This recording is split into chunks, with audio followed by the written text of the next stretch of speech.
নমস্কার বন্ধুরা, আমার ইউটিউব চ্যানেলে সবাইকে স্বাগত জানাই।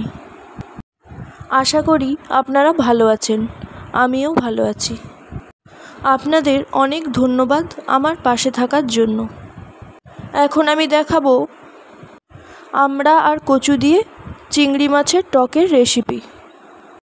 এই রেসিপির জন্য প্রথমে আমি চিংড়ি মাছগুলো কড়াইতে ভেজে নেব। আমি এখানে চিংড়ি মাছ ভাজাটা কিন্তু হালকাভাবেই করছি। ভিটামিন সি সমৃদ্ধ দেশি ফল আমড়া এখন চলে এসেছে বাজারে। আষাঢ়ের শেষ থেকে আশ্বিন মাসের শেষ পর্যন্ত থাকে আমড়ার ভরা মৌসুম। এখন আমি কচুগুলোকে কেটে নিয়ে ভালো করে জল দিয়ে ধুয়ে নিয়েছি এবং কচুগুলোকে সেদ্ধ করে নেব। কচুগুলো সেদ্ধ হয়ে গেলে নামিয়ে নেওয়ার পর এবার আমি কড়াইতে পরিমাণ মতো তেল দিয়ে আমড়াগুলো ভেজে নিচ্ছি এবং স্বাদ মতো নুন এবং হলুদ অ্যাড করে দিয়েছি। আমড়াগুলো কিছুটা নরম হয়ে গেলে এর সাথে আমি জল যোগ করে দিলাম।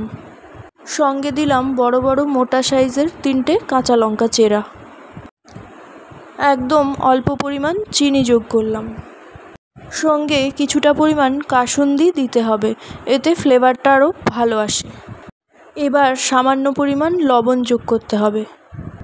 সব কিছুকে আমি একটু খুন্তির সাহায্যে ভালোভাবে নেড়ে নেব। মজার ব্যাপার হচ্ছে এই টক ফলে আপেলের থেকেও বেশি পরিমাণে প্রোটিন, আয়রন ও ক্যালসিয়াম পাওয়া যায়। শুধু এগুলিই নয়, আমড়ায় মেলে ভিটামিন সি, ক্যালসিয়াম, আঁশ, আয়রন, থায়ামিন, রাইবোফ্লাভিন আরও অনেক উপকারী উপাদান।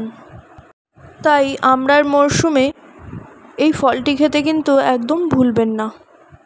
এবার আমি এগুলির সাথে সিদ্ধ করা কচুগুলোকে অ্যাড করে দিলাম। এবার আমি কড়াইতে ঢাকনা দিয়ে 10 মিনিট ফুটিয়ে নেব। 10 মিনিট পর ঢাকনা খুলতে হবে এবং সবজিগুলো সেদ্ধ হয়েছে কিনা দেখতে হবে। যদি না সিদ্ধ হয় তবে আরও কিছুক্ষণ ঢাকা দিয়ে রাখতে হবে।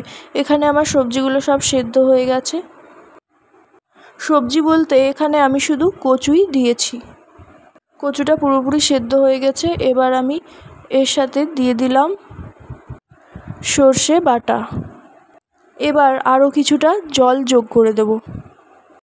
এবার আরও কিছুক্ষণ ফুটিয়ে নেওয়ার পর ভেজে রাখা চিংড়ি মাছগুলোকে এর মধ্যে দিয়ে দেব।